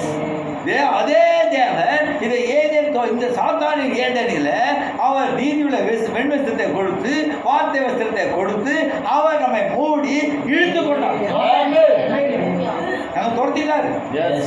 நீங்க இழுத்து கொண்டு ஏன் இந்த முத்திரைகள் நம் கையில் இருப்பதனால தேவனுடைய மகத்துவமான வல்லமை மகத்துவமுள்ள வல்லமை இந்த முத்திரைகளிலே தேவன் வெளிப்பட்டு கால சொன்ன பிரகாரமாக இந்த முத்திரைகள் தான் இந்த மனுஷகுமார். Yes. இதான் மணி நேரத்தில் வார்த்தை, இதுதான் செய்தி. ஆகவே இந்த செய்தியை நாம் விசுவாசிப்பதனால நாம் இன்னைக்கு தேவ சமூகத்தில் இருக்கிறோம். ஆதாமியாவில் இருக்க முடியும். அல்லேலூயா. நம்மை அவருடைய சமூகத்துக்குள்ள கொண்டு வந்தார். அவர்களை துரத்தின போது மரித்து போனார். ஆதாம் ஏவாளும் தேவ சமூகம் துரத்தப்பட்ட பிறகு அவர்கள் மரித்தார்கள். ஆனால் இன்றைக்கோ தேவ சமூகத்தில் இழுக்கப்பட்ட நாம் என்றைக்குமா ஜீவிக்கப்படி நம்முடைய சரீரங்கள் மாறுபடி ஆதாம் ஏவாள் சரீரம் மாறல, மருந்து போனாங்க. ஆனா இன்றைக்கு தேவன் அந்த மகத்துவமுள்ள வல்லமை இன்னைக்கு நம்முடைய பொக்கிஷமாய் நம்முடைய சரீரத்தில் இந்த மண்பாட்டிகள் தேவன் வைத்தாரு. இந்த பரிசுத்தாவி கொடுத்த காலம் செய்தா பரிசுத்தாவி அதை நமக்குள்ளே வைத்து இந்த மண்பாண்டங்கள் உடையாதபடிக்கு நாம் உயிரோட ஏற்றுக்கொள்ளப்படத்தக்கது. அதுலோயா கத்திரந்து பயன்படாத உயிரோடு ஏற்றுக்கொள்ள. அவர் ஆதாம் ஏவாளுடைய சரீரம் மாறல, மருவமடையல். ஆனால் நம்முடைய சரீரங்கள் மருவமடையும்படியா அல்லேலூயா. நம்முடைய சரீரம் மருவமானது. ஆதாம் பார்த்தோன்னா இந்த மண்ணிலிருந்து எடுக்கப்பட்டால் நீ மண்ணா அல்லேலூயா. ஆனால் தேவனுடைய மகத்துவமுள்ள வல்லமை அந்த உரிமை பத்திரம் நமக்குள்ள இருந்தனால இந்த மனவாட்டியாகினா உயிரோடு இருக்கும் போது மருவமடை. இதனால யார் உயர்த்தப்படுறது? எக்ஸலன்ஸ் அவருடைய மகத்துவம் உள்ள வல்லமை. நீங்க தேவர் ஒரு மனவாட்டியை வைத்து அவர் யார் என்று காண்பிக்க வேறு பிரிந்து உலகத்தில் நாம் வினோதமானவர்களாக இருக்கார். அல்லேலூயா. நாம் எத்தபவுண்ட் பீப்புள் இல்ல, எவன் பவுண்ட் பீப்புள். அல்லேலூயா.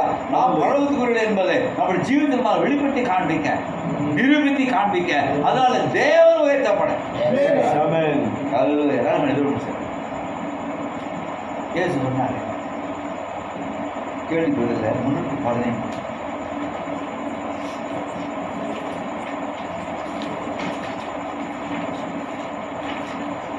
உங்களுக்கு தெரியுமா?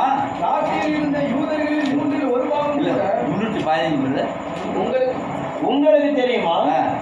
நாட்டில் இருந்த யூதர்களில் 1/3 கூட அவர் வந்திருப்பதை குறித்து அறிந்திருக்கவில்லை. அந்த 1/3 5/1 மாத்திரமே.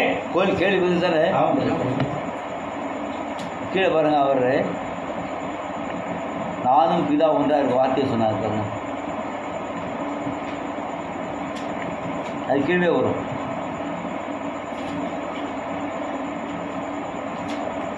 இருபத்தொன்பதாவது கேள்விகள் நினைக்கிறேன்.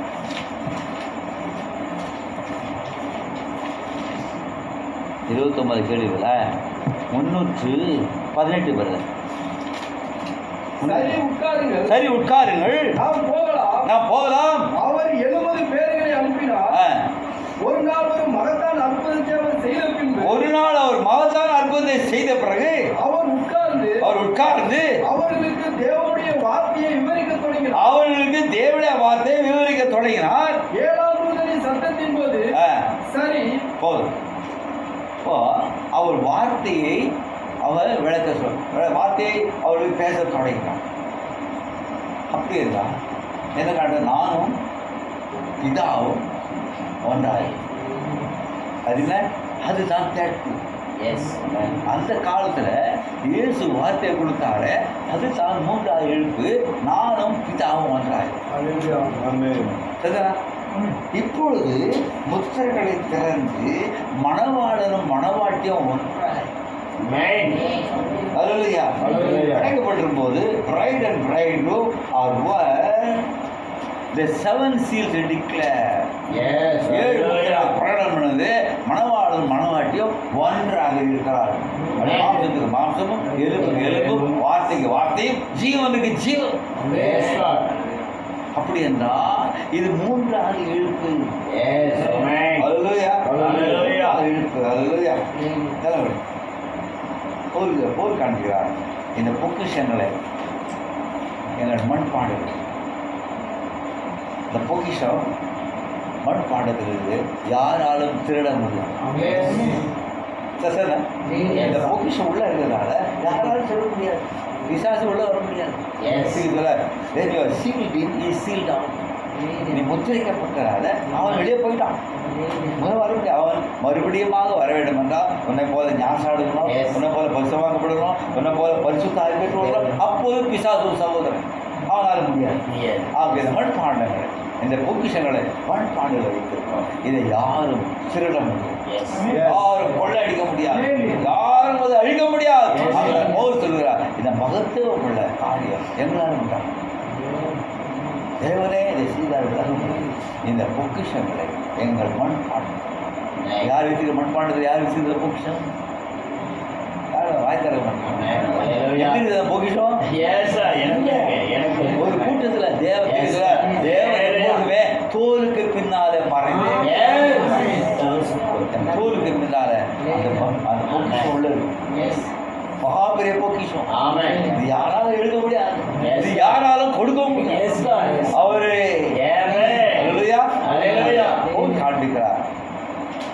காண்பிக்கிறார். இந்த மகத்துவம் உள்ள வல்லமை எங்களால் உண்டாகிறாமல் தேவனால் உண்டாயிருக்கிறது என்று விளங்கும்படி இந்த பொக்கிஷத்தை எங்க மண்பாண்டங்களில் பெற்றிருக்கிறோம்.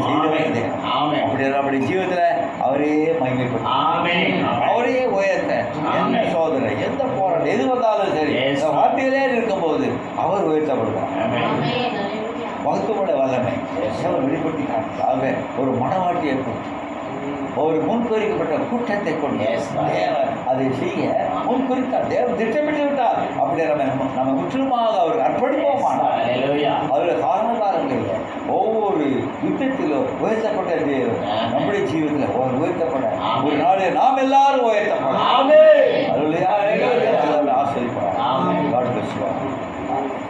ஜீவன கர்த்தாவே, சகல துதிகளுக்கும் ஸ்தோத்திரங்களுக்கும் பாத்திராயிருக்கிறவரை அந்த மகத்துவமான தேவனுடைய வல்லமை நாங்கள் காலாகாலமாக தேவனுடைய என்பதை எவ்விதமாக தேவனையே விசுவாசமாக உயர்த்த முடியும் என்பதை நாங்கள் வேதத்திலிருந்து செய்து நான் கண்டோம். ஆண்டவரே, அதற்காக நன்றி சொல்கிறோம். அந்த பொக்கிஷம் இன்னைக்கு எங்களுக்குள்ள இருக்கிறது. மண்பாண்டத்தில் அந்த பொக்கிஷம் இருப்பதற்காக தேவனையே செய்தீர். நாங்கள் எந்த முயற்சி எடுக்கவில்லை ஆண்டவரே, நாங்கள் எங்கு தேடி ஓடவில்லை ஆண்டவரே. தேவனே நம்முடைய அனாதி தீர்மானம், நம்முடைய நம்முடைய முன் அறிதல்படி ஆண்டவரே எங்களுக்குள்ளே அந்த மகா பெரிய பூமியிலே தேவனை சுமந்து கொண்டு போகத்தக்க தோல்களுக்கு பின்னாலே மகாமரமுள்ள தேவன் எல்லா அண்ட சராசரி சிருஷ்டித்த தேவன் தோல்களுக்கு பின்னாலே இருக்கிறேன் என்பதற்காக இந்த குடும்பத்தை இந்த வார்த்தை பிரதாபிக்க தேவரை கொடுத்து சிலாய்க்கிறதுக்காக ஸ்தோத்திரம். ஜெயசரி ஆசிரியர் ஆசிரிய மாட்டோம், பிள்ளைகளை ஆசிரியப்படாது ஜெபிக்கிறோம். வீட்டில் நாம் மைப்படத்தக்கதாக வெளிச்சம் பிரகாசிக்கத்தக்கதாக ஆசிரியப்படவராக ஜெபிக்கிறோம். ஆண்டவரே, எந்த தீமை அணுகாதபடி, எந்த பொல்லாப்பு நேடாதபடிக்கு, வாதை கூடாத அணுகாதபடி வீட்டை சொல்லி உள்ளு தூதர்கள் எப்பொழுதும் காவலாக கையின் பிரயாசம் எல்லாவற்றையும் பிள்ளைகளை நாமத்தால் ஆஸ்வதிக்கிறோம். வந்திருக்க ஒவ்வொரு பேர் ஆஸ்வதிக்கப்படியா நேரத்தை தியாகம் பண்ணி வந்து இப்படி வார்த்தை கேட்ட ஒவ்வொருவரும் ஆஸ்வதிக்க ஒவ்வொரு ஜீவிதம் அந்த பொக்கிஷம் இருக்குது என்ற உணர்ந்தவரே அந்த பொக்கிஷம் உள்ளே இருக்கிற யாருக்கும் தொட முடியாது நல்ல சாட்சியாக விளங்க, உண்மையான சாட்சியாக விளங்க, யோகி போல உத்தமமாக ஜீவிக்க இடைபெறுவதாக ஜெபிக்கிறோம். ஒரு நேரமாக தேவரே எங்கள் மத்தியில் இடைபெறுவதாக சோதரம் சோதரமானவர் அவர் ஊழியத்தை ஆஸ்வதிக்க வைக்கப்படியா ஜெபிக்கிறோம். வேதனை குற்றமா நீங்க போகப்படியா ஜெபிக்கிறோம். ஆஸ்வதி நின்று இந்த வார்த்தைக்காக இருக்கிற சகோதரனை ஆண்டவரை ஆஸ்வதிக்கப்படியா ஊக்குவிக்கப்படியா அபிஷேகப்படியா ஜெபிக்கிறோம். நீர் ஒருவரை எல்லாவற்றும் மையப்படுத்தப்படியா, நீர் ஒருவர் எல்லாவற்றும் உயர்த்தப்படப்படியா காத்து விடுவோம். துதிக்கான மையம் உயர்த்தியை செலுத்தி நேற்று மாறாது இருக்கிறோம். சீக்கிரம் வரப்பூர்வமாகிய நசரேயனாகிய கர்த்தராகிய இயேசு கிறிஸ்துவின் நாமத்திலே தாழ்மையோடும் ஸ்தோத்திரத்தோடு ஜெபிக்கிறோம். ஆமென்.